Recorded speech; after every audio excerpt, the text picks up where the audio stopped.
The beautiful game is taking center stage in America. The FIFA Club World Cup is underway, and it's not just about goals and trophies, right? That's right. This morning, we are joined by someone who knows the game on a deeper level. Former professional soccer player Jesse Bradley joins us now to break it all down for us. Thanks so much for being with us. So first of all, the Club World Cup now being hosted here in the U.S. What does that say about the growth of soccer in this country?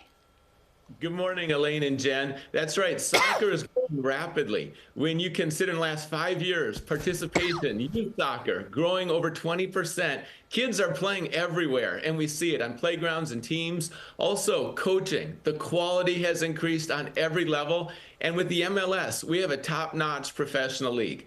So all eyes are on New York. The semifinals are coming up in the finals. And we have teams from Paris, Madrid, also England and Brazil. And that tells us #1 sport in the world is soccer. Soccer unites us. That's the design of sport. It should bring us together. You know, as someone who's been both a player and a chaplain in the sport, what does this moment mean to you? You know, being a chaplain isn't something I anticipated as far as playing that role in the MLS, but I love that role because players are just like everyone else. They have anxiety, they have insecurity, sometimes they have tragedy. Of course, physically, they go through injuries, and they need a safe place. They always have to be on, in terms of performance. But really, they want a place where they can maybe pray before the game, process what they're going through. Off the field is more important than on the field. And for me personally, I played soccer at Dartmouth, then also psychology major. And then I read the Bible in a religion class for the first time and had a relationship with God. So all those kind of came together. And then when you see people you love playing well on the field against teams they looked up to as kids, I mean, that's a dream come true. And there's such a joy for them as they play. And I celebrate with them.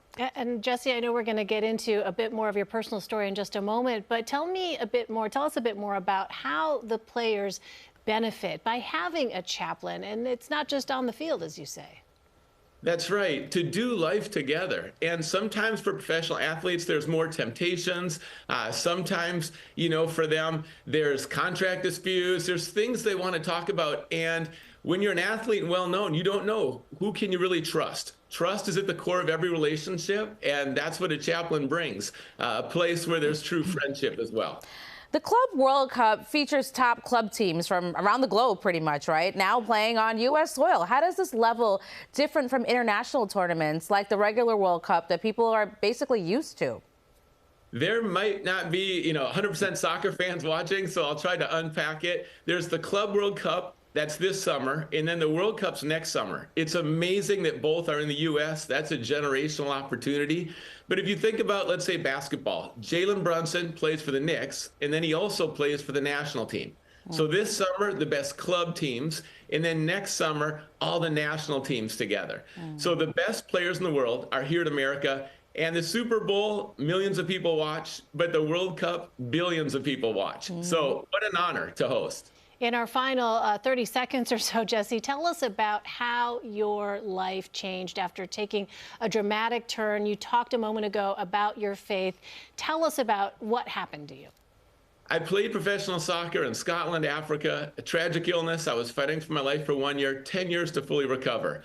But I say I didn't find hope until I lost it. And, I wrote a book, Power of the Second Thought, renewing our minds by rejecting negative first thoughts, replacing with positive second thoughts. And then my faith grew as well. And cultivating habits for all of us daily that make a difference. JustChooseHope.org is our website.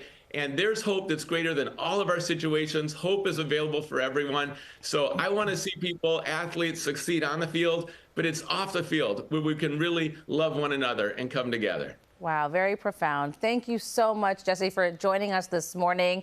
The semifinals begin this Tuesday and will be held at MetLife